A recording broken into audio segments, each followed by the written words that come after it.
여러분 안녕하십니까? 성경숲 말씀 묵상 빌립보서 두 번째 묵상을 하겠습니다. 먼저 안내 말씀 좀 드리겠습니다.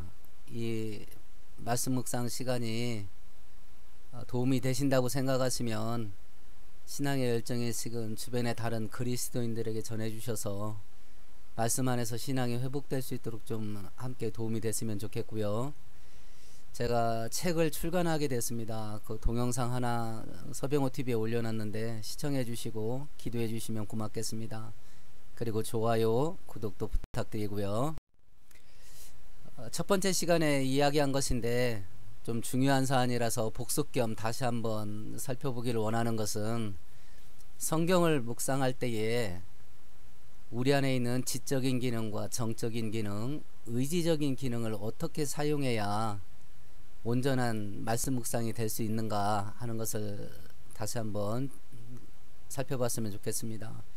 왜냐하면 그 일부 성경 묵상이나 큐티를 가르치는 분들이 본문 말씀을 읽고 가볍게 느껴지는 느낌을 써보세요 라고 하는 분들이 의외로 많더라고요. 그러니까 성경을 묵상할 때 감정과 느낌을 주된 기용으로 사용하면 굉장히 위험해집니다. 그 속된 말로 한 방에 훅 갈 수 있습니다. 그래서 하나님 말씀을 묵상할 때에 지적인 기능과 정적인 기능, 그리고 의지적인 기능을 어떻게 사용해야 되는가 하는 것을 다시 한번 살펴봅니다. 맨 먼저 사용할 기능은 지적인 기능을 사용해야 됩니다. 하나님 말씀이 문자로 기록되어 있는 책이기 때문에 지적인 기능을 사용해서 이성적으로 하나님의 말씀이 무슨 뜻인가 하는 것을 배우고 이해하는 것이 첫 번째입니다. 그리고 두 번째는 의지적인 기능을 사용해서 하나님께서 이렇게 말씀하시니 나는 순종해야 되겠다 하고 의지적으로 결단을 하는 겁니다. 순종하기로 결단하면 아브라함이 땅의 것으로 축복받듯이 형통하게 되고 부자 되고 성공하는 일 있을 수도 있습니다. 그런데 북한과 같이 중국과 같이 이슬람권에 사는 성도들 같이 순종하기로 결단을 해버리면 그 다음부터는 언제 죽을지 모르는 겁니다. 그런 위험한 지경에 들어가도 그 결단을 한 것을 감정적으로 즐거워하고 기뻐하는 겁니다. 순종해서 육체적으로 육신적으로 좋은 일이 있을 수도 있고, 순종해서 험악한 일 만날 수도 있습니다.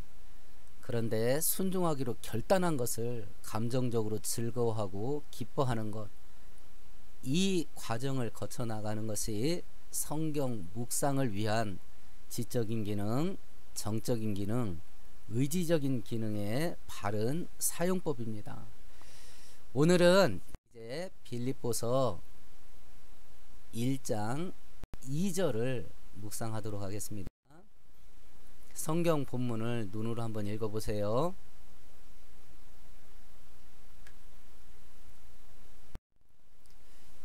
첫 단계는 관찰입니다. 관찰은 무엇이라고 쓰여 있는가 하는 것을 살펴보는 겁니다. 이해가 안 돼도 됩니다. 관찰 단계에서는 우리가 어떤 벌레 같은 걸 하나를, 생물체를 관찰한다고 치십시다. 벌레 같은데 이게 관찰입니다. 그게 뭔 벌레인지 어떤 건지 모릅니다. 그걸 밝혀 나가는 것이 해석 단계거든요. 그러니까 관찰할 때는 이해가 안 돼도 됩니다.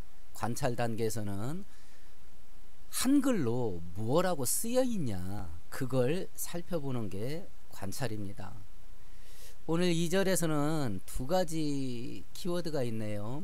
하나님이 누구신가, 하나님을 소개하고요. 두 번째는 바울 사도가 성도들을 위해 필요한 것이 무엇인지를 축원해주는 내용을 다루고 있네요. 하나님이 누구신가, 하나님을 소개할 때 하나님은 우리 아버지시랍니다. 바울 사도가, 감옥에 있는 바울 사도가 성도들을 위해 필요한 것이 무엇이냐 축원해 주는데 은혜와 평강이랍니다. 여기까지가 2절의 관찰입니다. 그러면 2절을 놓고 이제 해석에 들어가는 겁니다. 이게 대체 무슨 뜻이냐? 2절에서는 아래 세 가지 내용을 해석하고 적용해야 됩니다. 첫 번째, 하나님께서 내 아버지라고 하는데 하나님이 내 아버지라는 것이 나에게 무슨 의미를 주는가? 두 번째, 은혜는 또 무엇이냐? 세 번째, 평강은 무엇이냐? 오늘 2절 묵상에서는 이 세 가지가 키워드가 될 것 같습니다. 그래서 각각의 것을 해석하고 각각의 것을 적용해 나가면 하나님 말씀의 묵상이 되겠습니다. 첫 번째 키워드를 해석해 보십시다. 하나님은 우리 아버지시랍니다. 그러면 우리가 하나님 자녀 된다는 것의 의미가 대체 뭐냐라는 것을 생각해 보는 겁니다. 성경에서 말하는 하나님이 주시는 최고의 축복이 무엇일까? 성경에서는 화면에 보시는 대로 그 네 가지, 하나님의 자녀 삼아 주심, 두 번째 천국 백성 되게 하심, 세 번째 거듭나게 하심, 네 번째 죄를 용서해 주심, 이 네 가지를 한 단어로 뭉뚱그린다면 구원의 은혜라고 표현할 수 있습니다. 구원의 은혜가 뭐냐라고 하면 위에 있는 네 가지 개념을 다 포함한 것이 구원의 은혜입니다. 성경은 이것을 하나님이 우리에게 주실 수 있는 최고의 축복이라고 말합니다. 마귀와 세상은 아니요, 뭐니 해도 뭐니요, 돈이 최고야, 이렇게 속삭입니다. 날마다 갑질당하고 무시당하면서 살아봐라, 어떻게든지 성공하고 출세해야 된다, 이것이 최고의 복이라고 마귀와 세상은 우리들 귀에 속삭입니다. 그런데 성경은 하나님께서 우리에게 주시는 최고의 축복이 바로 화면에 보이는 저것이라고 말합니다. 하나님이 말하는 최고의 축복과 우리가 생각하는 최고의 축복이 이게 사이클이 맞지 않고 있어요, 현재. 그래서 신앙이 고달픕니다. 바로 여기에서 신앙생활에 엇박자가 생긴 거예요. 하나님의 자녀되는 은혜, 하나님을 아버지라 부를 수 있는 은혜, 죄를 용서함 받는 은혜, 이것은 예수님께서 십자가의 죽으심으로 인해서 우리에게 주어진 은혜예요. 요한복음을 한번 눈으로 읽어보세요.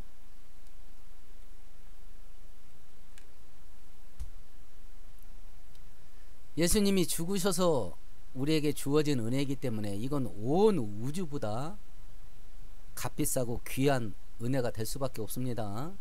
이걸 우리가 너무 값으로 따질 수가 없는 것이어서 하나님께서 우리에게 주실 때 공짜로 주실 수밖에 없어요. 값없이 주실 수밖에 없습니다. 이걸 우리가 무슨 수로 구하겠습니까? 그런데 여기에서 공짜의 역설이 생긴 겁니다. 공짜로 받아서 우리 마음속에 이 은혜가 하찮아지게 된 겁니다. 그래서 이걸 묵상하면서 공짜로 받은 구원의 은혜가 공짜로 받았기 때문에 내가 하찮게 여기고 있지는 않는가 한번은 생각해 봐야 될 것 같습니다. 그럼 이걸 놓고 이제 적용을 하는 겁니다. 성경 말씀이 이렇게 말하는데 그러면 나는 어떻게 해야 되냐, 이제 적용으로 들어가는 겁니다. 첫 번째는 방금 말한 대로 하나님께서 최고의 축복이라고 해서 우리에게 주신 은혜가 구원의 은혜인데 나는 나에게 가장 귀하고 좋은 은혜라고 생각하는 것이 무엇이냐 하는 것을 묵상해 봅니다. 돈이 되기가 쉽겠죠. 세상에서 성공하고 출세하는 것이라고 생각하기가 쉽습니다. 짧은 인생 어떻게든지 재밌고 편하고 즐기면서 사는 것이 최고다 라고 생각할 수 있겠습니다. 현대인의 3대 우상입니다. 첫 번째 돈, 두 번째 성공과 출세, 세 번째 편하고 재밌고 즐기면서 사는 것. 일반 사람들은 여기에다 목숨 걸고 삽니다. 나는 어떠냐? 그걸 묵상해 보는 겁니다.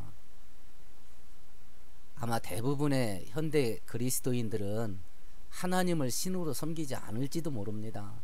돈을 신으로 섬기고 성공과 출세를 신으로 섬기고 세상에서 편하고 재밌고 즐기면서 사는 것을 신으로 섬기면서 살고 있기가 가능성이 굉장히 높습니다. 근데 하나님은 구원의 은혜라고 그럽니다. 이거 어떻게 해야 되냐? 어떻게 해야 되냐? 고민해 보는 거죠. 두 번째는 이 구원의 은혜가 천하보다 귀하다 하는 걸 다 알고 있을 겁니다. 근데 이 진리가 나의 어디에 저장되어 있는가를 살펴보는 겁니다. 단순한 지식으로 머리에 저장되어 있을 수 있고, 이 진리가 심장에 박혀 있을 수도 있겠습니다. 이 진리가 단순한 지식으로 머리에 저장되어 있으면 우리 생활에 아무 일도 안 일어납니다. 1 더하기 1은 2다 라는 걸 알고 지내는 것과 똑같습니다. 바리새인들이 성경의 진리를 머리에다 저장했습니다. 그 심장은 죽었습니다. 중세 천주교가 그랬습니다. 성경 지식은 많지만 머리에 저장되어 있어서 심장은 냉랭합니다. 지금 나는 어떤 상태에 있는지 돌아보는 겁니다. 세 번째는 구원의 은혜에 대해서 감사와 감격이 없다면 이거 대체 어떻게 해야 되냐 라고 하는 거죠. 우리 천문학에서 중성자별이라는 별이 있어요. 태양에 한 10배쯤 되는 큰 별이 초신성 폭발을 일으키면 그 표면은 다 폭발돼서 흩어지고 그 핵이 응축됩니다. 그러면 지름 10km에서 30km 정도 된답니다. 크기가. 근데 무게는 태양의 서너 배쯤 된답니다. 가로 세로 1cm 작은 주사위 생각하시면 되겠습니다. 무게가 1억 톤이랍니다. 그럼 이 중성자별이 그냥 가정으로 한번 생각해 보십시다. 태양의 몇 배나 되는, 크기는 10km에서 30km 밖에 되진 않지만 무게가 태양의 몇 배나 되는 이 중성자별이 지구로 내려앉으면 어떻게 되겠습니까? 뚫고 지나갈 것 같습니다.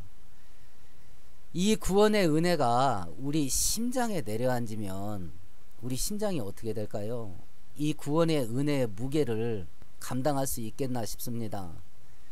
성경에 나와 있는 우리 신앙의 선배님들이 이 구원의 은혜가 심장에 내려앉았던 사람들입니다. 그러면 우리 인생이 하나님 앞에서 무너져요.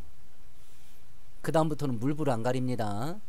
하나님만 바라보고 하나님만 사랑하고 하나님만 섬기면서 앞에 있는 표대를 보고 일직선으로 달려가게 됩니다. 그게 구원의 은혜입니다. 근데 이 구원의 은혜의 진리가 내 머리에 단순한 지식으로 저장되어 있으면 나는 냉랭하게 살고 있을 겁니다. 그러나 이 은혜가 심장에 내려앉아 있으면 우리 인생 뒤집어집니다. 나는 어떤 상태인가? 그걸 묵상해 보는 겁니다. 그러면 이 구원의 은혜에 대한 감사와 감격이 나에게 없다. 그러면 어떻게 해야 되냐? 요한계시록 2장을 한번 눈으로 읽어보세요.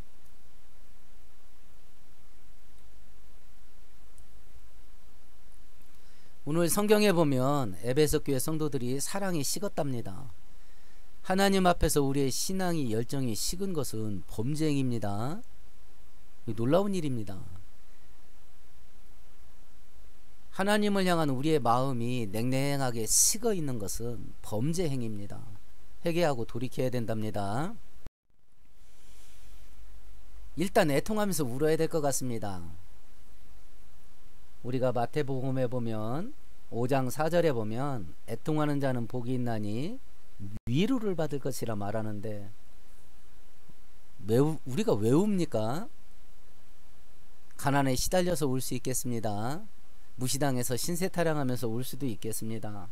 뜻대로 안 돼서 울 수도 있겠습니다. 성경에서 울어서 복된 건 죄 때문에 우는 것밖에 없습니다. 은혜가 없는 것에 대한 탄식 때문에 우는 것이 복된 겁니다. 그래서 우리 일단 울어야 되겠지요. 두 번째는 나로 하여금 이런 상태가 되게 만든 것이 뭐냐라는 걸 분별하는 겁니다. 크게 세 가지입니다. 죄와 불순종, 두 번째는 영적 게으름, 세 번째 영적 무지와 무관심, 이겁니다. 이제 회복시켜달라고 기도해야 되겠지요. 그리고 신앙에 불이 붙는 일을 시작해야 됩니다. 예배 회복, 기도의 회복, 말씀 회복, 선행과 봉사, 경건의 삶의 시작, 이런 것들을 해야 되겠지요. 이제 해석, 첫 번째 해석할 것이 하나님의 우리 아버지시다 라고 하는 개념 갖고 우리가 적용을 했는데, 이제 두 번째 똑같은 하나님은 우리 아버지다 라는 걸 놓고 두 번째 해석을 해 보십시다. 하나님께서 우리 아버지면 나한테 뭐가 생기냐 라고 하는 것을 묵상해 보십시다. 마태복음 7장 11절을 읽어보세요.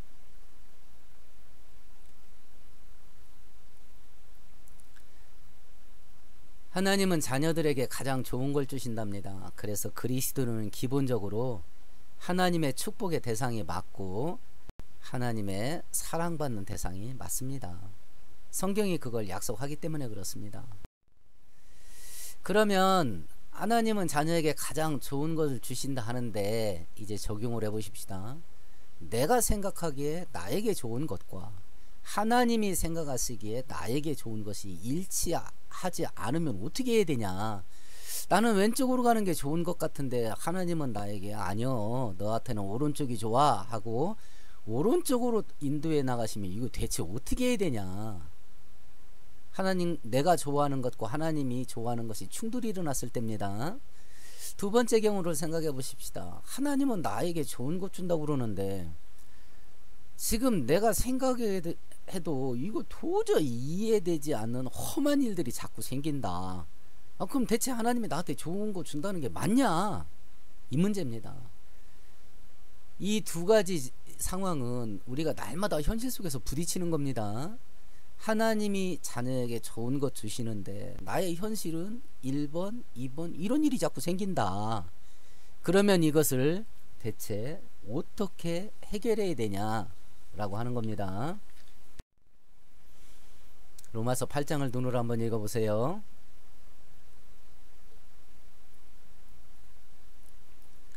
하나님은 사랑하는 자들에게 모든 것이 합력해서 선한 것으로 열매 맺게 이렇게 인도를 하신대요. 그러면 우리가 이렇게 좋은 것에 대한 엇박자가 일어날 때 하나님의 선하심을 믿고 이제는 자신을 설득해야 됩니다. 여기서 하나님 설득하려고 달라들면 복잡해집니다. 일이 빨리 안 끝나요. 2단계에서는 자기를 설득하는 게 일이 빨리 끝납니다. 하나님, 대체 나한테 왜 이러세요? 저한테 왜 이런 일을 자꾸 주세요? 하고 하나님을 설득할 게 아니라 이 약속의 말씀을 믿고 자기를 설득해야 됩니다. 하나님은 내 아버지시고 나한테 좋은 것 주시는 하나님이시고 모든 것을 합력해서 선을 이루시는 하나님이다. 그런데 내 눈앞에 살벌한 일이 펼쳐진다. 그러면 지금 이런 일이 나에게 펼쳐지는 게 도저히 이해가 안 되는데 하나님께서 무슨 선한 뜻이 있을 거다 하고 자기를 설득해야 됩니다. 자기를. 그리고 웬만하면 시간 지나면 하나님이 옳다는 걸 알게 됩니다. 하나님의 선택이 항상 좋고 하나님이 인도하시는 것이 항상 선한 것이고 하나님의 결정이 옳은 겁니다. 시간 지나면 다 알게 됩니다. 이런 상황을 만날 때 기분 나쁘다고 축복의 밥상 뒤집어 엎어버리면 만사 끝장입니다. 여기에서 성도의 인내가 필요합니다. 하나님은 우리들에게 좋은 것 주신다 하는 걸 놓고 우리가 두 번째 적용할 것이 있습니다. 하나님 아버지가 주시는 축복 중에 이 땅에서 부자되고 사회적으로 성공하고 출세하는 것도 포함되는가? 라고 하는 겁니다. 입맛이 다셔지네요. 이런 축복 떨어지면 막 대박이겠습니다. 근데 문제는 일부 성도들이 너무 거룩해서 이런 것 구하는 것을 세속적이고 정욕적인 거라고 생각하는 경향이 있는 것도 사실인 것 같습니다. 근데 이런 생각하고 사는 사람이 실상 사는 거 보면 그닥 거룩하게 살지도 않습니다. 거룩하게 살지도 않으면서 또 분에 넘치는 생각을 갖고 있네요. 하나님 아버지가 주시는 축복 중에 부자되고 사회적으로 성공하고 출세하는 것도 포함되는가? 창세기 2장 말씀을 잠깐 눈으로 읽어보세요.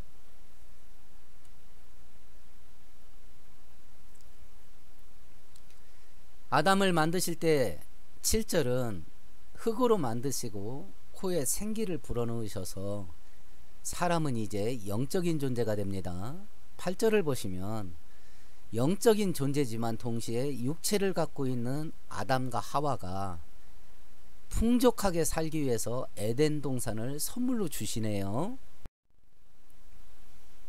하나님이 우리에게 주시는 축복은 영적인 축복과 물질적인 축복 두 가지가 한 세트로 된 온전한 겁니다.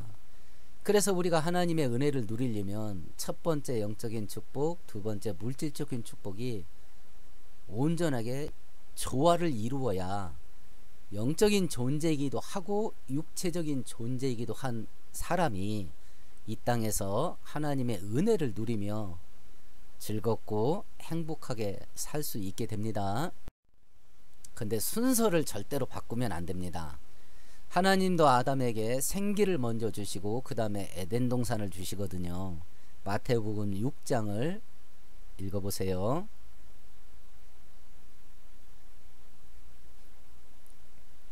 (31절에) 먹고 마시고 입는 건 물질적인 축복입니다. 33절은 먼저 하나님 앞세워라. 먼저 영적인 거 앞세워라. 그러면 31절 땅의 것은 내가 더 주마. 이게 하나님의 약속입니다. 순서를 바꾸면 안 됩니다. 순서를. 요즘 그리스도인들은, 특별히 젊은 그리스도인들은 성경대로 살면 부자 되고 성공할 수 없다고 생각한 것 같습니다. 그래서 성공하고 출세하고 부자 되기 위해서 하나님을 떠나고 신앙을 버리고 세상으로 흘러가는 것 같습니다. 근데 우리가 성경을 살펴보면 성경대로 살아도 충분히 부자 될 수 있습니다. 경건하게 살아도 충분히 성공하고 출세할 수 있습니다. 거룩하게 살아도 충분히 행복하고 즐겁게 살 수 있습니다. 이런 것들을 얻기를 원한다면 굳이 하나님 떠나고 신앙 버리지 않아도 됩니다. 하나님 안에서, 성경 안에서 충분히 이런 축복 받을 수 있습니다. 소개하는 3권의 책이 있습니다. 성경대로 사업에서 수백억, 수천억 버는 사람들입니다. 지금도 이런 축복 받을 수 있고, 지금 하나님 말씀 묵상을 시청하고 있는 여러분도 이 축복 받을 수 있습니다. 하나님 떠나지 않아도 됩니다. 신앙을 버리지 않아도 됩니다. 이제 본문 묵상 2절 후반부를 묵상해 보십시다. 이제 하나님은 우리 아버지다라는 걸 놓고 묵상하고 적용해 봤습니다. 이제 후반부에 있는 은혜와 평강을 놓고 묵상하고 적용해 보십시다. 감옥에 있는 바울사도가 생각할 때 성도들에게 있어야 될 가장 중요한 게 뭔가 라고 했을 때 은혜와 평강이라고 성경은 말합니다. 우리들은 석방되는 게 제일 중요한 거 아니겠습니까? 아니면 나를 구해줄 권력 있는 연줄, 뭐 이런 게 제일 중요한 거 아니겠습니까? 감옥에 갇히면. 그런데 은혜와 평강이라고 말했습니다. 이제 해석을 해보십시다. 은혜가 뭐냐? 평강이 뭐냐? 은혜는 말 그대로 하나님이 주는 선물입니다. 그러면 적어도 감옥 같은 세상, 고난과 환란이 몰아치는 세상을 헤쳐나가기 위해서 하나님의 은혜가 있어야 이게 된다면 세상을 이길 힘이 적어도 내 안에는 없다는 말이 되겠네요. 적용을 해보는 겁니다. 그렇다면 나는 감옥 같은 세상을 헤쳐나가기 위해서 은혜가 필요하다고 한다면 은혜 받으려고 무슨 일을 하고 있냐 하는 걸 묵상해 보는 겁니다. 내 안에 현재 고난과 환란을 이길 만한 하나님의 은혜가 부어지고 있는가 생각해 보는 겁니다. 내 안에 이런 은혜가 없다면 이유가 뭘까? 크게 3가지입니다. 죄와 불순종, 영적 게으름, 영적 무관심과 무지입니다. 죄와 불순종이 이런 일을 만들어냅니다. 눈으로 읽어보세요. 죄와 불순종이 무서운 건 하나님과 우리 사이를 단절시키고 하나님의 은혜가 사라지게 하기 때문에 죄가 무서운 겁니다. 영적 게으름입니다. 한번 읽어보세요. 하나님은 은혜 주겠다고 입을 크게 벌리랍니다. 그런데 백성들이 챙겨가지를 않았답니다. 이게 영적인 게으름입니다. 알고도 안 하는 거.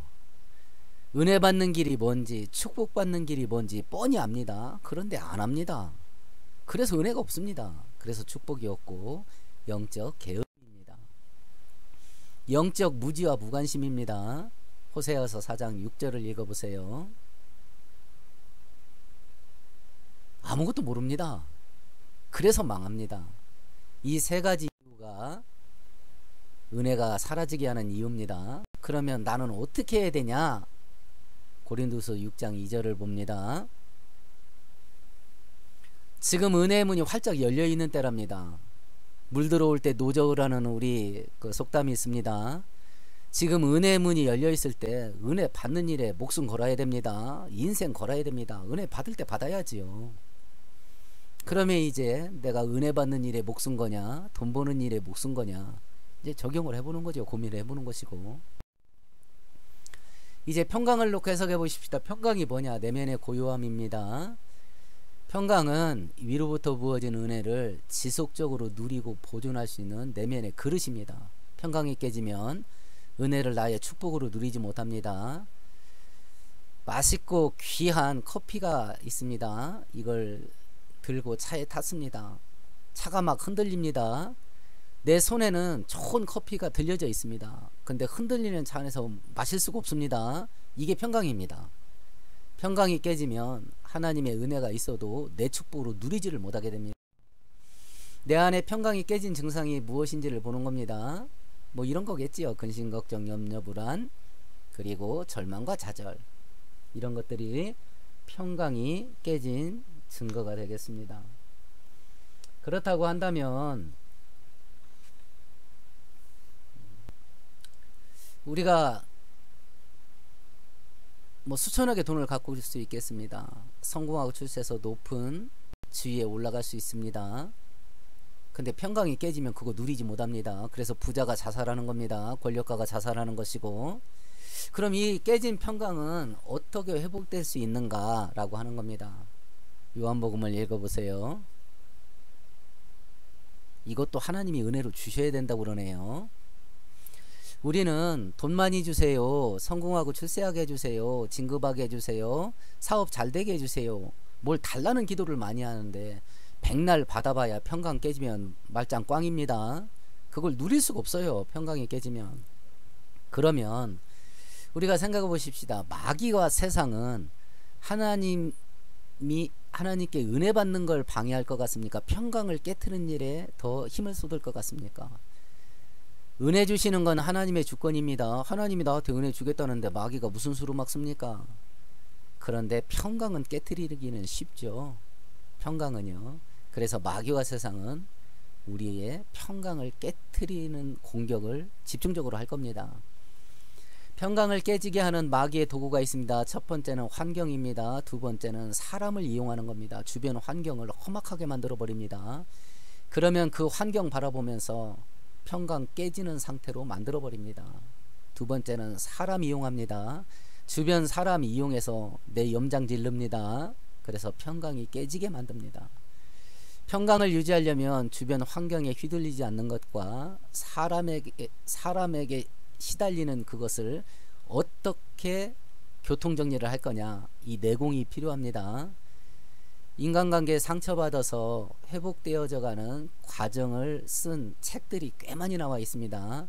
몇 권 읽어보시면 사람에 휘달리지 않고 지혜롭게 처신하는 것들을 조금은 배울 수 있습니다. 이제 1절과 2절을 종합해 보십시다. 첫 번째, 하나님은 우리 아버지십니다. 이건 최고의 축복입니다. 우리가 기대할 수 있는 것은 가장 좋은 것을 받을 수 있습니다. 이걸 믿고 확신하면 담대함을 얻습니다. 은혜는 하나님의 선물입니다. 세상을 이길 힘은 우리 내부에 있는 게 아니라 외부에서 옵니다. 세상에 마인드 컨트롤이 있습니다. 나는 할 수 있다, 할 수 있다, 내 안에 우주의 힘이 있다, 내 안에 우주의 힘이 있다. 예, 그것 가지고도 세상 사람들은 고난을 이겨냅니다. 그럼 하나님의 은혜 갖고 있는 우리는 얼마나 쉽게 이길 수 있겠습니까? 그래서 바울 사도가 우리가 하나님 은혜 안에 있으면 세상을 넉넉히 이긴다라고 말하는 겁니다. 그래서 은혜 받는 일에 인생 걸고 달려들어야 됩니다. 눈에 핏발이 시뻘겋게 달아올라야 됩니다. 은혜 받는 일에. 은혜 받는 일에 장애물이 있습니다. 이건 영적으로 싸워서 이겨야 됩니다. 평강이 있습니다. 은혜를 잡는 고요함입니다. 이거 깨지면 은혜 받아도 누리지 못합니다. 마귀와 세상은 우리의 평강을 깨트리려고 공격합니다. 평강을 유지하는 것도 하나님의 은혜가 있어야 됩니다. 죽으나 사나 은혜 받으려고 달려들어야 됩니다. 오늘은 여기까지 하겠습니다. 여러분 축복합니다. 다음 시간에 또 만날게요.